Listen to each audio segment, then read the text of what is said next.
Waktu dan tempat kami persilakan dengan hormat.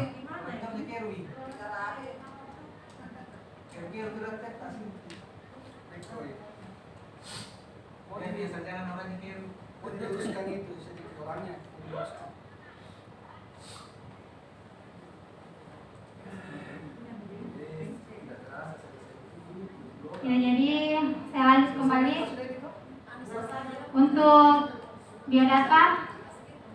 Sudah ditahu semua namanya. Jadi next.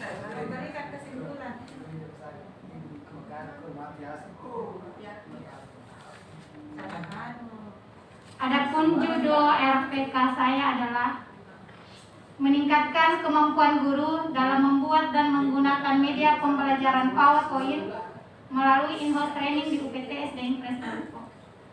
Saya mengangkat judul RPK ini bukan asal memilih judul, tapi sebelumnya pada kegiatan OJT 1, IST 1 kemarin kan, dari OJT 1 kita sudah mengidentifikasi masalah yang terjadi di sekolah berdasarkan rapor mutu. Pada rapor mutu di sekolah saya ditemukan pada standar proses itu guru masih kurang dalam memanfaatkan media pembelajaran untuk efisiensi dan efektivitas pembelajaran. Kemudian kenapa saya mengangkat atau mengambil PowerPoint sebagai media pembelajaran, padahal kita tahu banyak sekali media lainnya yang bisa diterapkan. Itu karena di sekolah itu saya pribadi kadang, tidak terlalu sering juga, cuma kadang menggunakan media pembelajaran PowerPoint. Itu untuk pribadi saya sebagai guru kelas 6. Tetapi guru di sekolah saya dari kelas 1 sampai 5 sama sekali belum pernah menggunakan media PowerPoint dalam pembelajaran. Pada saat saya mengajar itu, anak-anak kelas 1 sampai kelas 5 itu selalu berkumpul di depan kelas, di depan pintu, bahkan ada yang manjat-manjat di jendela melihat anak-anak kelas 6 belajar. Apa nak buat itu ibu di dalam? Kenapa ada gambar-gambar muncul? Dan kadang juga saya memutarkan video untuk anak-anak kelas 6. Jadi di sini saya tertarik, saya mungkin bagusnya mengangkat atau membimbing dengan memanggil narasumber teman-teman untuk dibimbing dalam membuat media pembelajaran PowerPoint. Karena dan keyakinan bahwa insya Allah kalau nantinya ini diterapkan, anak-anak akan lebih semangat lagi. Ya, next. Adapun tujuan RPK saya yang pertama, meningkatkan kemampuan guru dalam membuat dan menggunakan media pembelajaran PowerPoint. Yang kedua, meningkatkan kompetensi calon kepala sekolah. Yang 5 kompetensi itu kompetensi kepribadian, sosial, manajerial, supervisi, dan kewirausahaan. Yang ketiga, meningkatkan prestasi belajar didik meningkat. Yang keempat, terwujudnya pencapaian student well-being.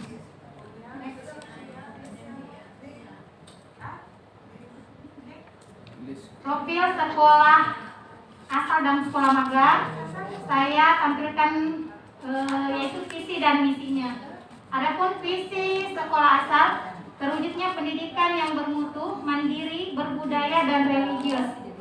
Untuk mencapai visi tersebut ada misi yang harus dilaksanakan sekolah. Ada di sini tercakup 9 misi. Saya baca Bapak Ibu atau kita lanjut saja ya di profil sekolah magang 2. Sekolah magang 2 saya itu UPT SD Negeri 184 Tangerang dengan visi terwujudnya peserta didik yang beriman dan bertakwa kepada Tuhan Yang Maha Esa, inovatif, berprestasi, yang berwawasan lingkungan. Juga sama dengan sekolah asal. Sekolah tersebut memiliki misi yang akan dilaksanakan untuk mencapai visi tersebut. Misinya nanti bisa dibaca juga pada saat gelar karya. Next. Rapor mutu pada sekolah SD Impres Baru dan 184 saya cakup di sini. Ada 8 standar, tapi ada 2 standar paling terendah untuk di sekolah saya, itu standar pembiayaan dan standar sarana dan prasarana. Sedangkan di sekolah magang yaitu standar sarana dan prasarana juga, dan standar proses. Next.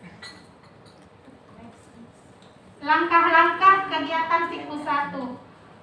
Sama ya dengan semua langkah-langkah yang Bapak Ibu lakukan, yang pastinya dalam sebelum melaksanakan kegiatan harus ada pertama persiapan.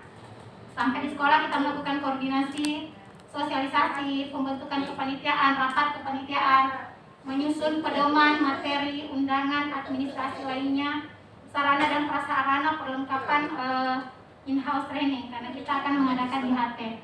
Adapun pelaksanaannya, registrasi peserta dengan mengisi daftar hadir, membagikan buku panduan, kemudian pembukaan oleh MC, kemudian sambutan dari kepala sekolah dan korwil, kemudian ada sepatah kata dari ketua panitia, yang mana ketua panitianya itu adalah saya sendiri selaku CKS, kemudian penyampaian materi IHT,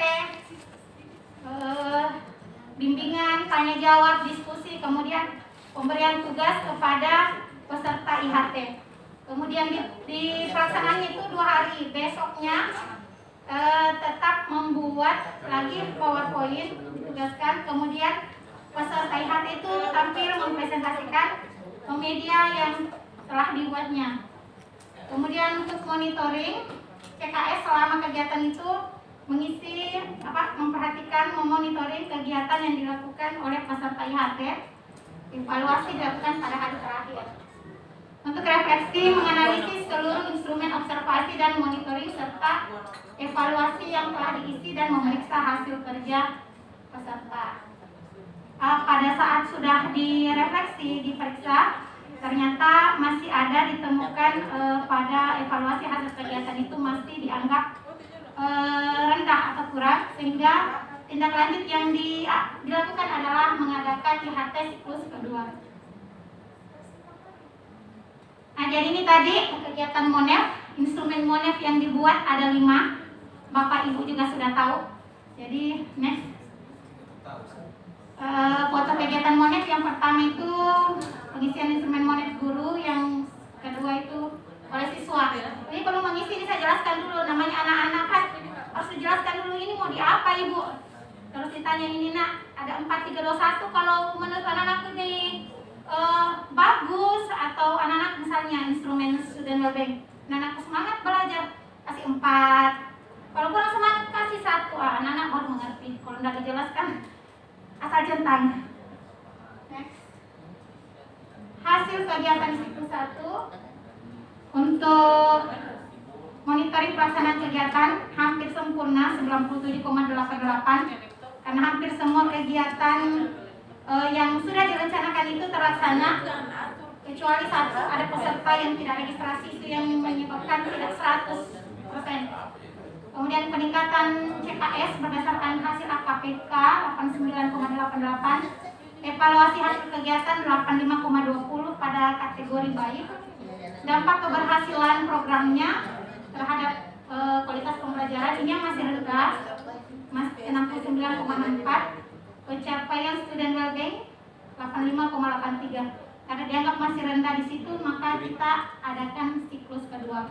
Siklus kedua sama dengan siklus 1, tetap melaksanakan persiapan, pelaksanaan, MONEF, refleksi, dan hasil.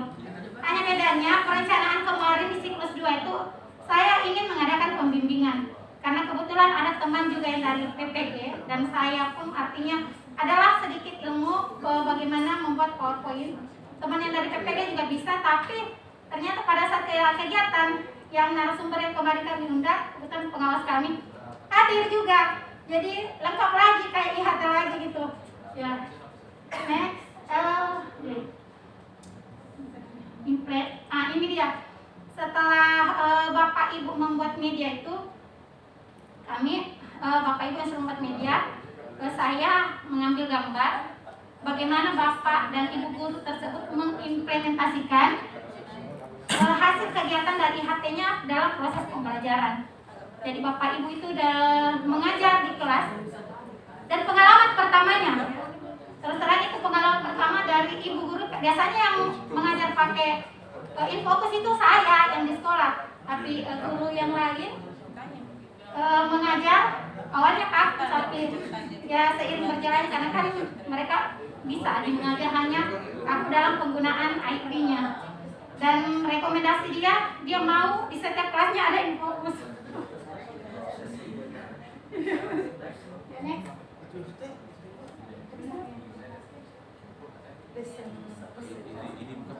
Hasil MONEF siklus 2.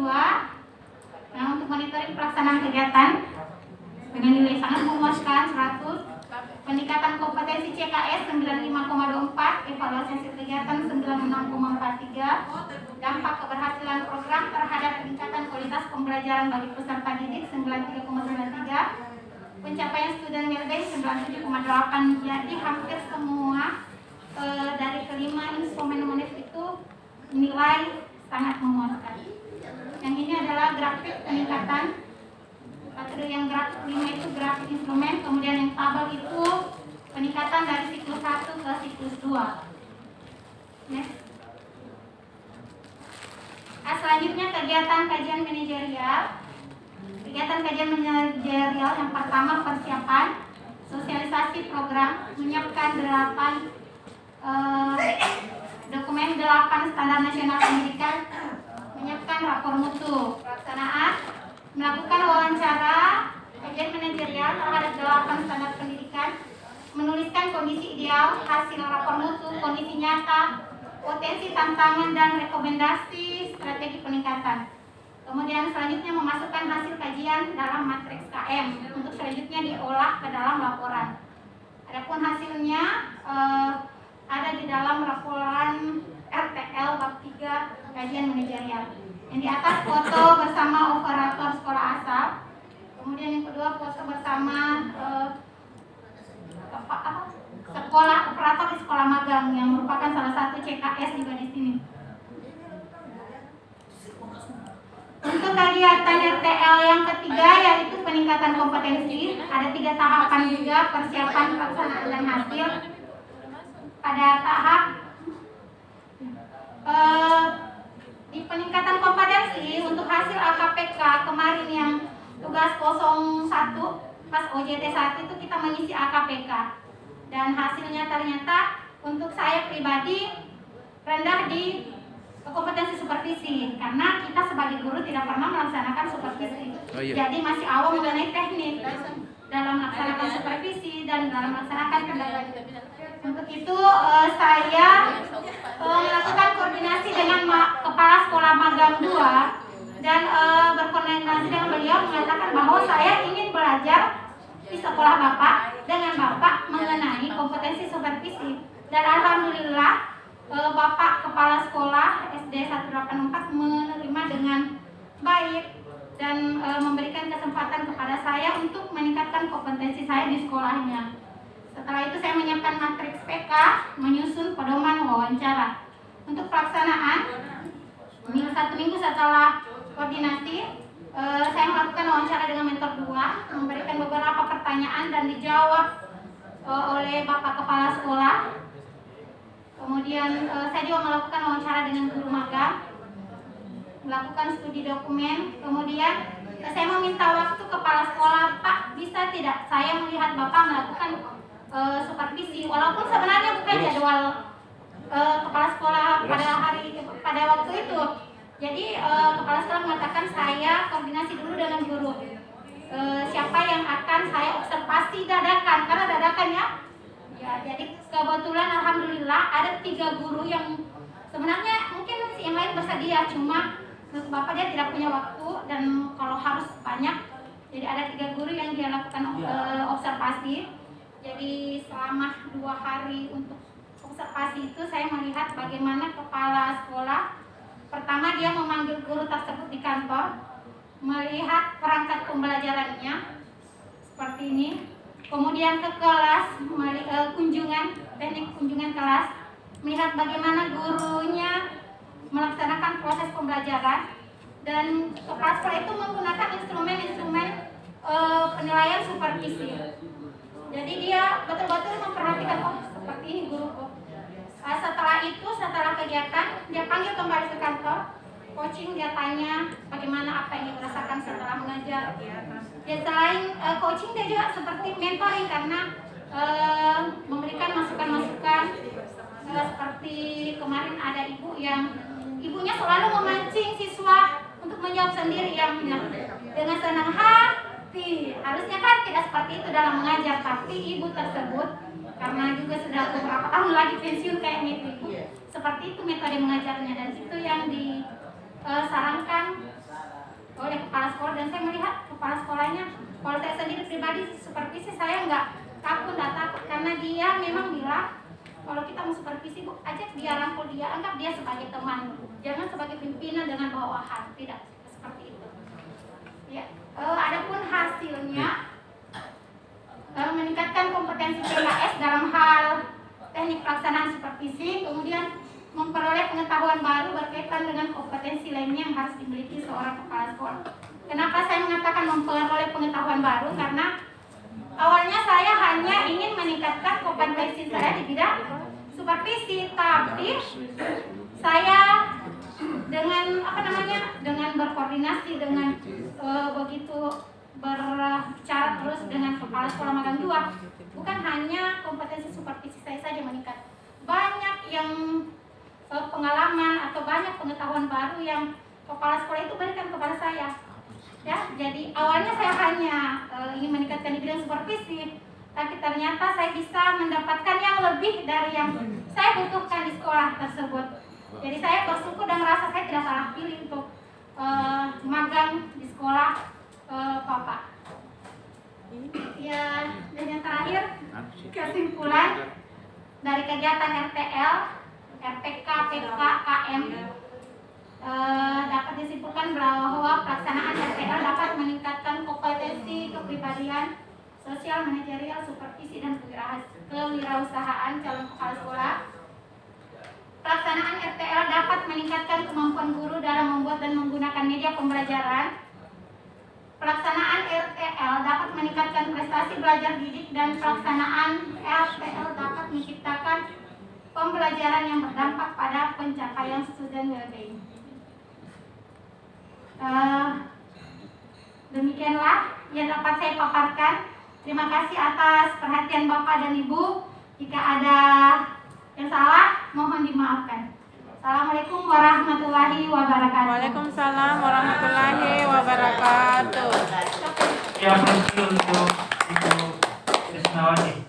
Nah, itulah tadi pemaparan persentase dari Ibu Trisnawati Hardin. Barangkali untuk sesi selanjutnya kita langsung saja. Mungkin di antara teman-teman ada yang kurang jelas atau ada yang belum dipahami dari penjelasan Ibu Trisna. Waktu dan tempat kami persilakan. Siapa? Ya, silakan Ibu.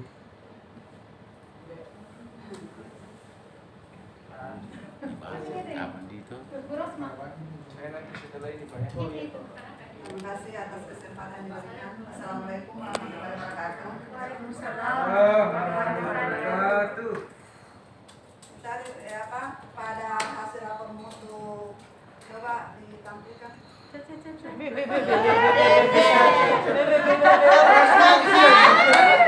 Silakan Bu Trisna ini ujian. Enggak boleh lah.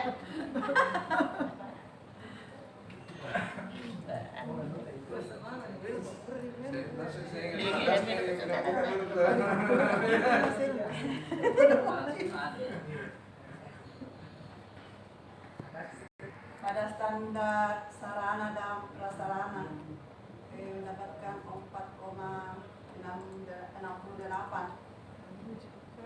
Yang saya tanyakan, kenapa sekolah itu mendapatkan sarana dan prasarana mendapatkan nilai yang rendah. Ya, terima kasih untuk pertanyaannya. Dari hasil rapor mutu yang Ibu tampilkan, Ibu Trisna tampilkan, ya, untuk standar Sapras itu yang nilainya 4,68. Nah, yang jadi pertanyaannya kenapa rendah rapor mutunya?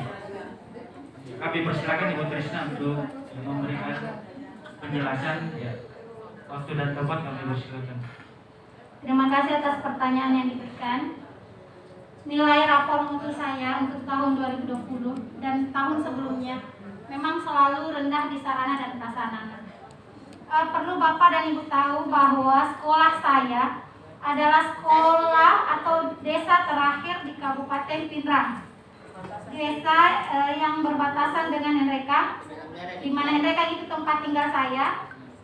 Jadi saya kalau mengajar lintas kabupaten, tinggal Nreka, ngajar di Pinrang.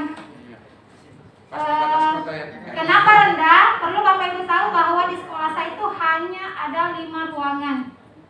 4 dipergunakan sebagai ruang belajar. Yang 1 itu sebenarnya ruang belajar, tapi kita jadikan ruang guru dengan ruang pimpinan. Jadi di situ saja untuk sarpras sudah kurang, tidak memadai. Kelas 1 dan 6 masing-masing satu kelas. Kelas 2 dan 3 kita seperti ini, kelas 2-nya di sini, kelas 3 di sebelah. Kelas 4 dan 5 juga begitu. Kelas 4-nya menghadap ke depan, kelas 5 menghadap ke belakang. Cuma ada satu kelas yang sudah sempat saya sekat. Jadi itu tadi dari sarananya pagar kawat, ada kawat berduri karena di sana banyak sapi, jadi harus pagar dadakan. Kemudian kalau untuk dana bos sendiri untuk memperbaiki itu kan, kalau untuk pembangunan tidak boleh, hanya perbaikan ringan. Itu pun karena dana bos kami minim, untuk perbaikan ringan itu masih harus diprioritaskan yang mana yang harus pastinya lebih banyak ke proses dibanding untuk sarana. Tapi kami guru selalu membuat proposal, meminta. Alhamdulillah tahun ini diberikan.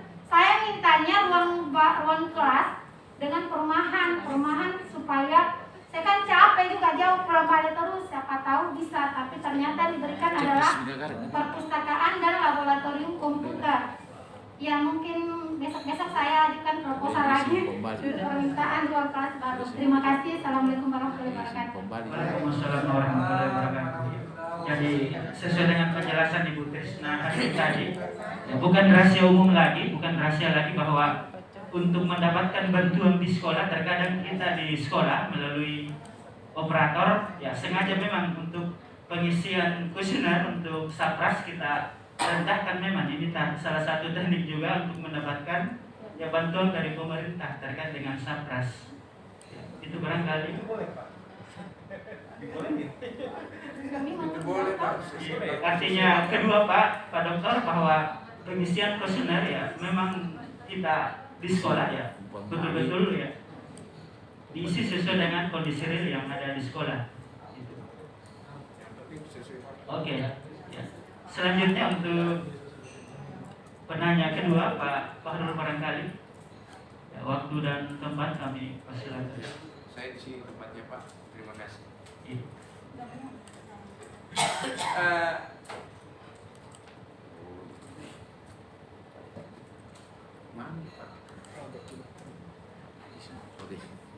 Terima kasih atas kesempatan yang diberikan. Simpel saja sih Bu Trisna.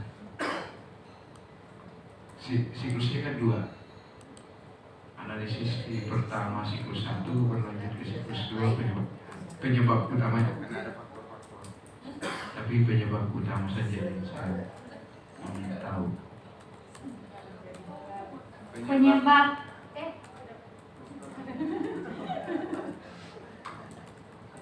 Ya, terima kasih untuk pertanyaan dari Pak Fahrul yang menanyakan untuk siklus siklus pertama hasil Siklus satu. siklus pertama Oke. penyebab utamanya berlanjut ke siklus kedua. Iya, jadi apa yang Ibu Trisna ya melatar belakangi sehingga pada siklus pertama Ibu lanjut ke siklus kedua itu barangkali. terima kasih atas pertanyaannya. Yang mendasari saya sehingga lanjut ke siklus 2.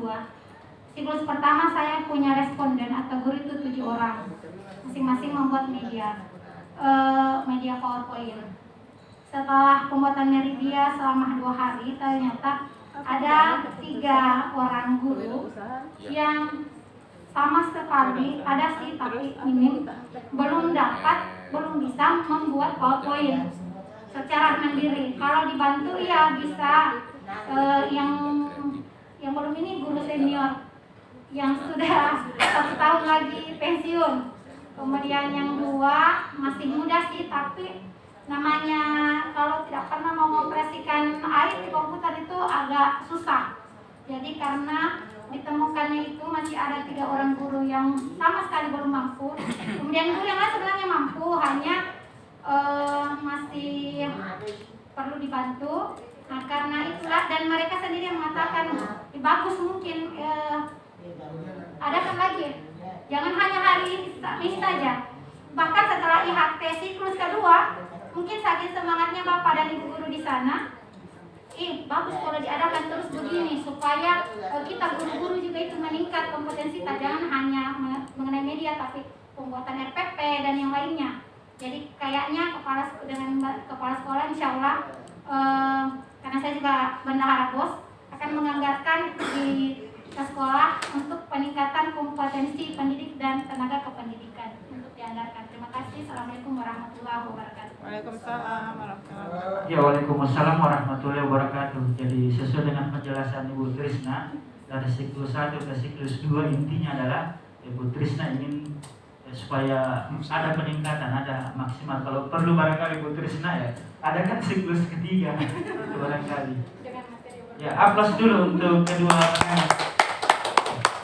Ya, untuk selanjutnya sesi terakhir untuk Ibu Trisna, kami persilakan Pak Dr. Fikri Aulia MPD untuk memberikan saran barangkali ya, terkait dengan presentase yang dibawakan oleh Ibu Trisna. Waktu dan tempat disilakan dengan hormat. Terima kasih Ridwan dari